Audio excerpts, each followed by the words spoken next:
Hello hello hello. आज हम लोग कॉन्स्टिट्यूशन का मोस्ट इंपॉर्टेंट टॉपिक तो नहीं कह सकते पर एक इंपॉर्टेंट टॉपिक है जिसको हम कहते हैं प्रेसिडेंट। प्रेसिडेंट हमारा आर्टिकल 52 से 78 में डील करता है। किससे? 52 से 78। ठीक है। और पार्ट 5 में इसकी ट्रिक आप ये कह सकते हो 52 से 78 तो 5 है। 5 से स्टार्ट होता है आर्टिकल, तो 5 पार्ट है इसका, फिफ्थ पार्ट है इसका, जिसको हम यूनियन एग्जीक्यूटिव कहते हैं। ओके। ऑलमोस्ट 26 आर्टिकल्स डील करते हैं प्रेसिडेंट से।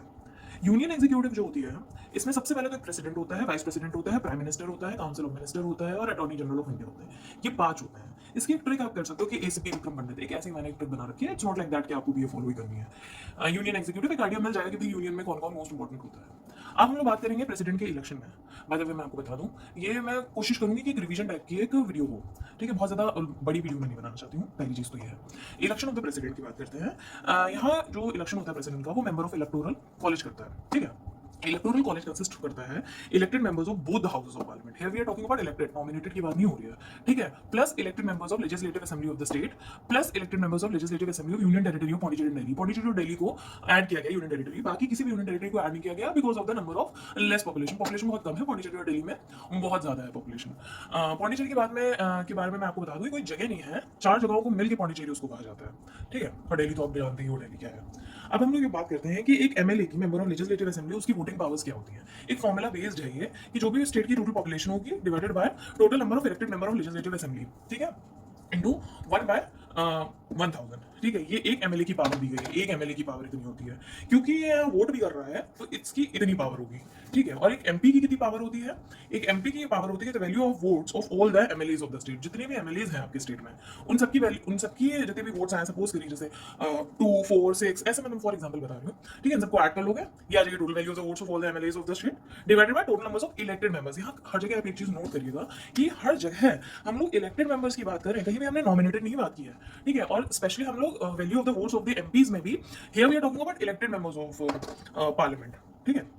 जो भी total number of elected members of the parliament, total number of elected members of the parliament, MLA है ऊपर और नीचे total number of elected members of parliament. State legislative assembly के बीच में मत कंफ्यूज होइएगा, वो ऊपर वाले फॉर्मूले के लिए, इधर elected members of the parliament. ठीक है। ये चीज क्लियर हो गई। अब हम लोग बात करते हैं कि प्रेसिडेंट का जो इलेक्शन होता है वो 3 चीजों पे बेस्ड होता है टोटली। एक होता है सिस्टम ऑफ प्रोपोर्शनेट रिप्रेजेंटेशन, दूसरा होता है सिंगल ट्रांसफरेबल वोट और तीसरा होता है secret ballot. System of proportionate representation क्या होता है? वैसे कई बुकों में लिखा हुआ है कि इसको प्रेफरेंशियल क्यों नहीं कहा जाता। It's better to be called as a preferential alternative vote system rather than calling it as a system of proportionate representation, क्योंकि वैकेंसी तो भैया एक ही जनरेट हो रही है। Single transferable vote, single transferable vote है इसमें, पर कुछ लोग कहते हैं सिंगल ट्रांसफरेबल वोट भी नहीं कहना चाहिए, क्योंकि आपके पास ऐसा तो नहीं है एक सिंगल वोट है, हर एक व्यक्ति के पास प्लूरल है। जैसे हम लोग हम यूजुअली आप जब इलेक्शन देखोगे प्रेसिडेंट का, तो उनके आगे 1 2 3 4 5 आपको प्रेफरेंस देनी पड़ती है। और ऑफ कोर्स सीक्रेट बैलेट तो है ही है, ये तो हमारा डेमोक्रेसी का एक पार्टी है सीक्रेट बैलेट की, जहां तक बात है। अब हम लोग दूसरा पार्ट की बात करते हैं।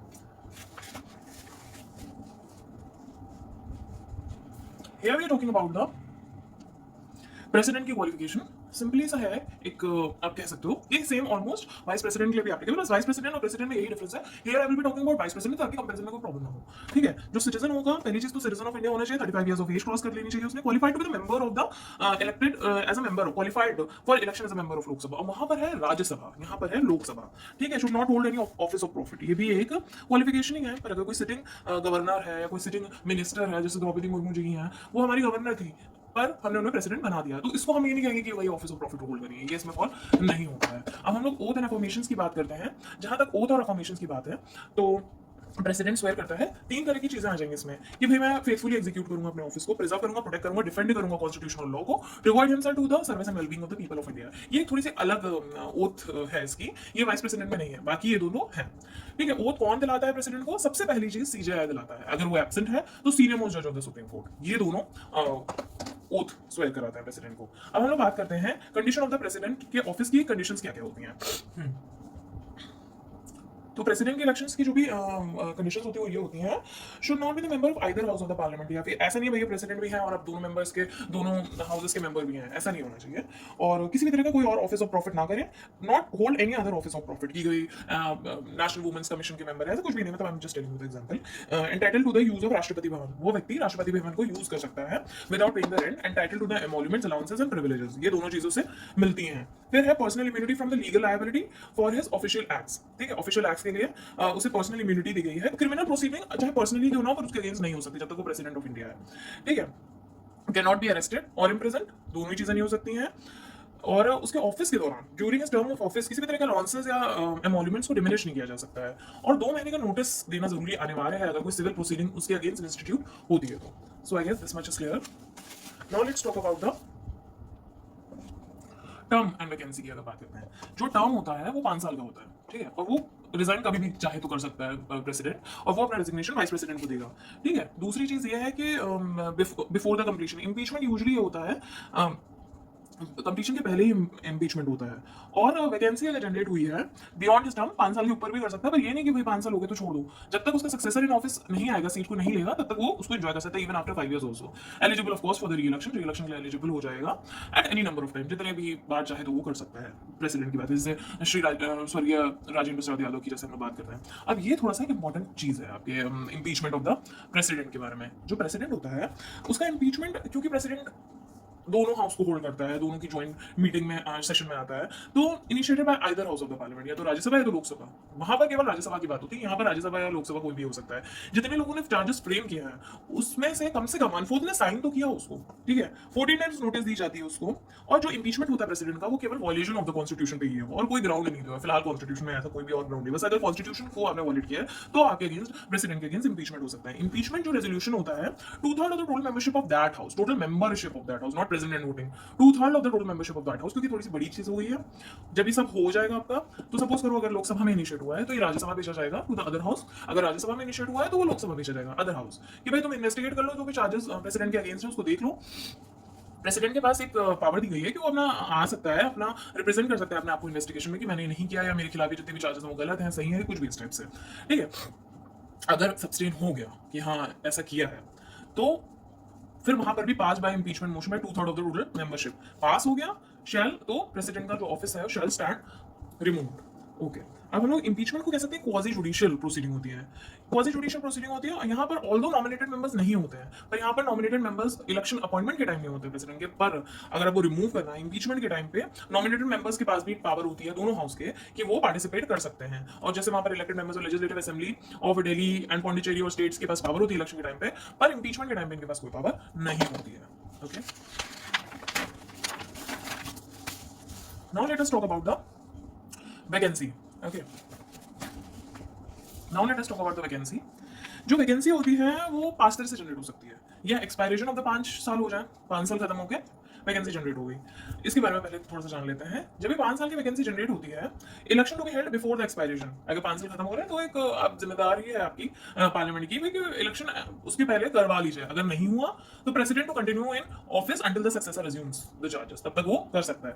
टू प्रिवेंट इंटर रेगम, 2 शासनों के बीच का जो समय होता है उसको इंटर रेगम कहते हैं। ठीक है, ये तो हो गई आपकी टर्म कंप्लीट होने के बाद। बाकी 4 तरह से कैसे होता है कि अगर रेजिग्नेशन हो जाए, वो खुद रिजाइन कर दे, रिमूवल बाय इंपीचमेंट हो जाए, या उसकी डेथ हो जाए, या अदरवाइज या उसका इलेक्शन ही डिक्लेयर कर दिया जाए वॉइड, या फिर इलनेस हो जाए किसी भी तरह की। तो इन सब चीजों में किसी भी तरह का सक्सेशन तो आएगा नहीं। इलेक्शन का टाइम के बीच में 5 साल के बीच में उसके साथ ऐसा हो गया तो क्या होगा, तब तक इस टाइम के बीच में वाइस प्रेसिडेंट बन जाएगा। 6 महीने का टाइम दिया जाएगा, इस टाइम के बीच में आपको ये वैकेंसी फिलअप करनी है, न्यू वैकेंसी फिलअप करनी है, और जैसे ही न्यू वैकेंसी फिलअप होगी 6 महीने के अंदर, वो पूरे 5 साल के वो व्यक्ति उसको एंजॉय करेगा। ओके, पूरा फिर से नहीं, अगर 2 महीने का टाइम बचा है, डेथ हो गई, 2 महीने बचे थे, तो बस 2 ही महीने के लिए नहीं, पूरा 5 साल के लिए वो होल्ड कर सकता है। ठीक है, will act as a president until new president is elected.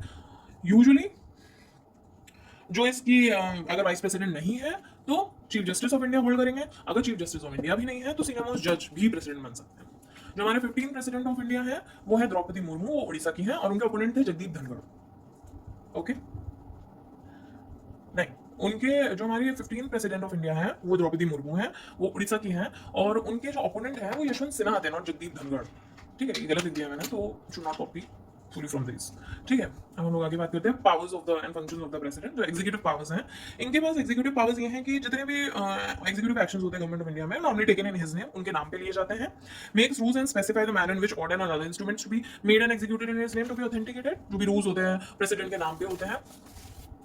फिर है makes rules for the convenient transaction of business of the union government. ठीक है, जो भी रूल्स बनाने हैं कि कन्वीनियंट ट्रांजैक्शन रहे गवर्नमेंट में, वो सब ये करते हैं। अपॉइंट करते हैं पीएम को, other council of minister, other minister भी कह सकते हैं, अटॉर्नी जनरल को, कैग को, कंट्रोलर जनरल को, चीफ इलेक्शन कमिश्नर को, अदर इलेक्शन कमिश्नर को, चेयरमैन को, member of UPSC, governor of the state chairman and member of the finance commission को, ये सब ये काम ये करते हैं। अपॉइंटमेंट ऑफ द कमीशन की इन्वेस्टिगेट करें कंडीशन एससी एसटी और अदर बैकवर्ड क्लासेस की, वो भी ये काम करते हैं। Appointment of inter state council, administer duties by administer appointed by him, और एक किसी भी एरिया को शेड्यूल्ड एरिया डिक्लेयर कर सकते हैं and administer scheduled area and tribal area.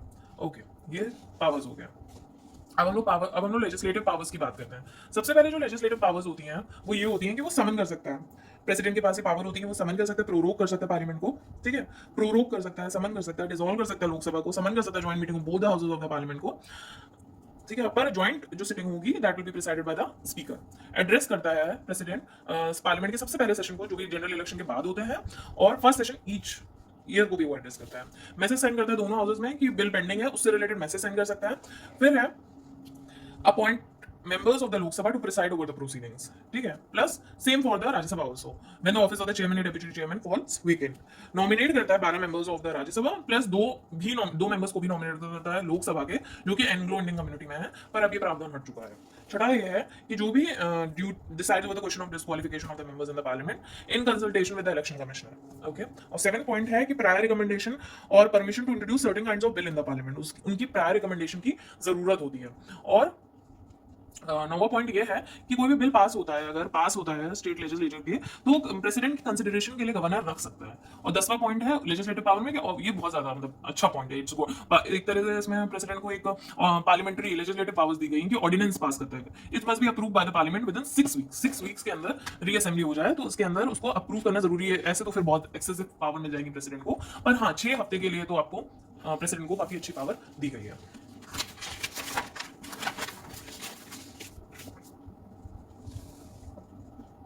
Now let us talk about the financial position. Financial position में आएगा, ये इंट्रोड्यूस करता है money bill, of course with the prior recommendation, only with the prior recommendation. Money bill जो भी होते हैं वो इंट्रोड्यूस हो सकते हैं only by the prior recommendation of the president. Annual financial statements before the parliament भी यही करते हैं, प्रेसिडेंट ही करते हैं। और no demand of grant except on his recommendation, कोई भी डिमांड ऑफ ग्रांट नहीं हो सकती है जब तक प्रेसिडेंट का रिकमेंडेशन ना हो। Advanced as of contingency fund of India to meet the unforeseen expenditure, कोई भी अगर एकदम से कंटीजेंसी आ जाए तो इन यही एक ऐसे हैं जो एडवांस कर सकते हैं मनी को। और कॉन्स्टिट्यूट करते हैं finance commission every 5 year to distribute the revenue between the centre and the state. Now it is the judicial power. Judicial powers क्या होते हैं? ये अपॉइंट करते हैं chief justice of the high court, supreme court, जजेस of the high court, supreme court, seek करते हैं permission of the supreme court on any question of law of act. But यहाँ एक ओवरराइडिंग पावर दी गई है president को कि वो एडवाइस ले सकता है, पर सुप्रीम कोर्ट की एडवाइस बाइंडिंग नहीं होती है, ठीक है। ये बहुत ज्यादा एक्सेसिव पावर्स दी गई हैं।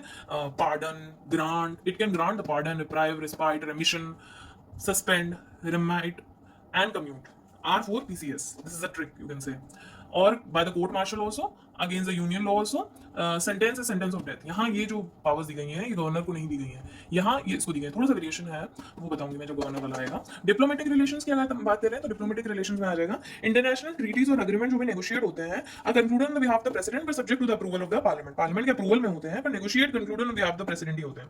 Represents India in the international forum and affairs, India को रिप्रेजेंट करते हैं प्रेसिडेंट इंटरनेशनल फोरम और अफेयर्स में, सेंड करते हैं, रिसीव करते हैं डिप्लोमेट को, जैसे ambassadors, high commissioners and so on.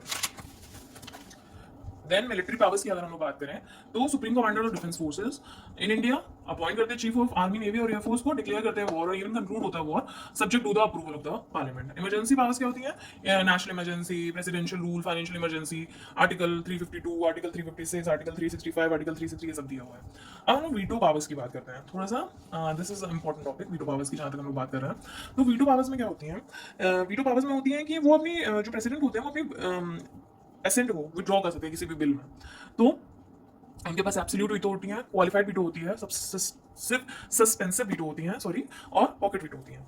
Okay, जो एब्सोल्यूट वीटो होती है वो प्रेसिडेंट, इंडियन प्रेसिडेंट के पास होती है, क्वालिफाइड वीटो इंडियन प्रेसिडेंट के पास नहीं होती है। जो सबसे सस्पेंसिव वीटो होती है वो प्रेसिडेंट के पास होती है, जो पॉकेट वीटो होती है वो भी इंडियन प्रेसिडेंट के पास होती है। केवल क्वालिफाइड वीटो इंडियन प्रेसिडेंट के पास नहीं होती है। एब्सोल्यूट वीटो मतलब पूरी तरह से विड्रॉ कर देना एसेंट को to the bill passed by the legislature. Withhold is assent to the bill passed by the parliament, the bill ends and never can become an act. Absolute दी गई है पावर्स। 1954 में प्रेसिडेंट राजेंद्र प्रसाद के पास withhold कर दी थी, उन्होंने withheld कर दी थी अपनी एसेंट पेप्सू अप्रोप्रिएशन बिल के लिए। क्वालिफाइड तो फिलहाल इंडियन प्रेसिडेंट को नहीं दी गई, overridden by the legislator with a higher majority. Suspensive जो है वो overridden by the legislator with ordinary majority, exercises his veto and he returns bill for the recommendation of the parliament, वो वापस कर देता है। पर president veto is overridden by the reef passage of the bill by the same ordinance majority. वो वापस कर देता है, पर अगर फिर से आ जाए तो फिर उसको असेंट देना पड़ता है। This is the suspensive veto. Pocket veto होती है कि पॉकेट में रख लेना एक तरह से, ना मैं कोई एक्शन लूंगा ना मैं कुछ करूंगा, taking no action by the legislature. कोई भी एक्शन नहीं ले रहा है लेजिस्लेचर, पार्लियामेंट, प्रेसिडेंट सॉरी। फिर है president has no veto in respect of constitutional amendment bill. Constitutional amendment bill में उसको कुछ भी नहीं होता है, उनको असेंट देना ही पड़ता है। 24th अमेंडमेंट एक्ट 1971 में दिया है, made it obligatory to the president to give his assent to the constitutional bill. इसके बाद से असेंट देनी जरूरी है प्रेसिडेंट को। Presidential veto over the state legislature, state legislature can not override the veto powers of the president. Constitution has not prescribe any time period limit within which the president has to give the decision with regard to the bill reserve by the governor for his consideration. Suppose को governor ने अगर दिया है president को, तो कोई time limit नहीं दिया है, प्रेसिडेंट जब चाहे बता सकता है। अगर उसने रिटर्न कर लिया और फिर गवर्नर ने वापस प्रेसिडेंट को दिया, तो फिर प्रेसिडेंट के पास ये पावर होती है कि फिर रिटर्न कर सकता है। यहाँ पर थोड़ी सी लेजिस्लेटिव, स्टेट लेजिस्लेटर के केस में प्रेसिडेंट को थोड़ी सी रीपैसेज के टाइम पावर दी गई है कि वो फिर से रिटर्न कर सकता है। बस अब हम बात करते हैं ऑर्डिनरी बिल के बारे में। ऑर्डिनरी बिल जो सेंट्रल लेजिस्लेचर के पास है, उसमें रेक्टिफिकेशन हो सकता है, प्रेसिडेंट रिजेक्ट कर सकता है, प्रेसिडेंट रिटर्न कर सकता है प्रेसिडेंट। और स्टेट लेजिस्लेचर के केस में रेक्टिफाई हो सकता है, रिजेक्शन हो सकता है, रिटर्न हो सकता है, ये सब सेम है। मनी बिल के केस में बस थोड़ा सा ये है चीज कि इसमें रिटर्न को कोई ऑप्शन नहीं है, या तो रेक्टिफाई करो या रिजेक्ट करो। ओके। और कॉन्स्टिट्यूशनल अमेंडमेंट में केवल रेक्टिफिकेशन है, you can't do anything. Plus constitutional amendment can not be introduce in the Lok Sabha, ये तो वही state legislature sorry. Ordinance making power की जहां तक हम लोग बात करें, must promulgate ordinance only when both the houses of the parliament are not in session, और either of the house of the two houses are not in session. Okay, are not in session. Okay, of the parliament is not in session. फिर है powers of the president to legislate by the ordinance is not parallel power of the legislature.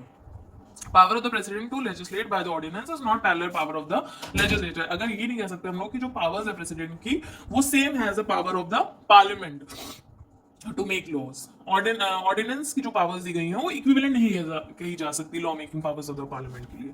Decision of the president to issue an ordinance can be questioned in court on ground of prorogation of one of both of the houses of the parliament, so to bypass parliamentary decision and thereby circumventing authority of the parliament. Ordinance only on subject on which parliament can make law. Ordinance cannot abridge or take away any of the fundamental rights. सिर्फ parliamentary जो subjects होते हैं उन्हीं पे you can make the ordinance, और other union list से बाहर के हैं उन पे आप law नहीं बना सकते हो। If passed by both the houses of parliament act, अगर भाई दोनों houses आए और दोनों ने मिलके act पास कर दिया तो वो act बन गया। पर if no action is taken at all, तो ordinance ceases to operate even earlier than prescribed 6 weeks. 6 week से पहले मिलके दोनों हाउसेस ने डिसअप्रूव कर दिया तो 6 वीक से पहले ही वो लॉ खत्म हो जाएगा। If houses summon to reassemble on different dates, summon on reassembles on different dates मतलब एक हाउस अगस्त में आया साथ में रिजेंबल हुआ और एक हाउस सितंबर में रिजेंबल हुआ, तो सितंबर से 6 वीक्स जोड़े जाएंगे ना कि अगस्त से। ठीक है, then calculation will be on the basis of the latter date. Maximum ordinance जो होता है, एक मैक्सिमम लाइफ एक ऑर्डिनेंस की 6 months एंड 6 weeks होती है। Ordinance can lapse without being placed before the parliament, अगर हुई नहीं then the act done under this, अगर ऑर्डिनेंस लैप्स हो जाता है without being placed before the parliament, तो एक्ट अगर उस ऑर्डिनेंस के अंदर कोई भी एक्ट बनाए गए हैं तो वो पूरी तरह से वैलिड होंगे, ऐसा नहीं है कि इनवैलिड हो जाएंगे। President can withdraw ordinance at any time, but this power of making ordinance is discretionary. Okay, this power of making ordinance is not discretionary कि जब मन आया तब आपने बना लिया, ऑर्डिनेंस पास कर दिया, and he can promulgate or withdraw ordinance only on advice of the council of minister headed by the prime minister. यहाँ एक प्रेसिडेंट को एक पावर वो कर दिया गया, उसकी पावर को रिस्ट्रिक्ट कर दिया गया है कि आप लोग विड्रॉ कर सकते हो ऑर्डिनेंस को। ही कैन प्रोमलगेट और withdraw ordinance only on advice of the council of minister headed by the prime minister. It can be retrospective, पीछे की डेट से भी एप्लीकेबल हो सकती है। Modify repeal any act of the parliament, alter amend the law, it can not amend the constitution. ऐसा कोई It cannot amend the constitution. President can order ordinance even when there is no war, external aggression या armed rebellion. सिर्फ ये condition नहीं होनी चाहिए कि दोनों हाउस सेशन में नहीं है, केवल एक ही हाउस सेशन में है और कोई लॉ नहीं बन सकता। पार्डनिंग पावर्स की बात करें तो 7-2 में दिया, 7-2 हम लोग 7-2 मांग रहे प्रेसिडेंट का। Punishment of sentences of offence against the union law, punishment और sentence by the court martial, या सेंटेंस ऑफ डेथ, किसी भी तरह से हो सकता है। जो हम लोगों ने उधर पढ़ा था पार्डनिंग का मतलब कंप्लीटली रिजॉल्व करना, कन्विक्ट को हर तरह के सेंटेंस, पनिशमेंट या डिस्क्वालिफिकेशन के। कम्यूटेशन मतलब कि सब्सटीट्यूट करना एक काइंड ऑफ पनिशमेंट को, एक फॉर्म ऑफ पनिशमेंट को फॉर लाइटर फॉर्म, जैसे कि सिंपल इम्प्रिजनमेंट कर देना रिगरस को। रेमिशन मतलब reducing the period of sentence without changing it's character, जैसे रिगरस पनिशमेंट ऑफ 3 years को रिगरस पनिशमेंट ऑफ 1 year कर देना। रिस्पाइट मतलब लेसर करना किसी भी सेंटेंस को due to some special fact, जैसे pregnancy of the woman. Reprieve कर देना, रिप्राइव क्या होता है, says execution of the sentence for temporary period, states execution, जैसे कि आप पार्डनिंग के लिए जा रहे हो, उसी बीच थोड़ी ना डेथ की सजा सुना सकते हैं, जब तक प्रेसिडेंट हाँ या ना नहीं बोलेगा तब तक कुछ नहीं किया जा सकता। तो रिप्राइव कर देना, थोड़ी देर टाइम के लिए टेम्परेरी स्टे कर देना। Constitutional position of the president की बात करें तो president exercises his powers and functions with aid and advice of the council of minister headed by the prime minister. मतलब एक तरह से प्रेसिडेंट को जितनी भी पावर्स दी गई हैं वो prime minister, council of ministers की दायरे में दी गई है, छत्रो छाया में दी गई है। He is head of the state but not of the executive. Executive का हेड कौन है, प्राइम मिनिस्टर है। He represent the nation but he is but not the rule of the nation. Okay, 3 articles जो basically deal करते हैं president से, जो basically बताते हैं प्रेसिडेंट क्या है। एक आर्टिकल 53, ओके, एक आर्टिकल 74, एक आर्टिकल 75। 74 75 तो बड़े आराम से याद हो जाएगा, 53 का थोड़ा सा अलग हो जाएगा। Executive of the union, executive powers of the union shall be vested in the president. ये एक लाइन है, बड़ी कैची लाइन है, एमसीक्यू में बहुत पूछी जाती है। 74 और 75 की जहां तक बात है तो council of minister with prime minister as a head to aid and advise the president, ये 74 में दिया हुआ है। और council of minister shall be collectively responsible to the Lok Sabha, ये 75 में दिया हुआ है। This is found to be the parliamentary system of the government। एक तरह से parliamentary system of the government का ही एक फीचर कहा जाएगा इसको। Okay, president can act on his description that is without the advice of the council of minister. 3 तरह की चीजें दी गई हैं जिसमें प्रेसिडेंट बिना advice of the council of minister भी एक्ट कर सकता है। कौन सी 3 चीजें दी गई हैं, जब अपॉइंटमेंट ऑफ प्राइम मिनिस्टर करना हो, जब कोई भी हाउस को मेजोरिटी, क्लियर मेजोरिटी नहीं मिली है इन लोकसभा, या फिर president prime minister dies suddenly and no obvious successor। Here we are talking about appointment of the PM। यहाँ वो अपनी डिस्क्रिप्शन यूज कर सकता है जब कोई भी मेजोरिटी ऑफ द पार्टी को वोट नहीं मिले हैं। ठीक है, dismissal of the council of minister where it can not prove confidence of the Lok Sabha, और dissolution of the Lok Sabha if council of minister lost its majority. Okay, finally कुछ important points हैं, वो ये है कि जाकिर हुसैन जी और फखरुद्दीन अली अहमद, ये 2 ऐसे प्रेसिडेंट थे जो अपने ऑफिस ही में डेड हो गए, they died during the term of office. Doctor Zakir Husain जो ऐसे थे जो कि he died on May 1969। Then vice president V V Giri assumed the office, acted as the president। soon after V V Giri ने जैसे रिजाइन किया, फिर इलेक्शन हुए हैं प्रेसिडेंट के, तब तक के लिए CJI M Hidayatullah worked as a president from 20th July 1969 to 24th August 1969। So this much is for the president। Please do subscribe, please do like, and please do share my channel and this video। Thank you so much।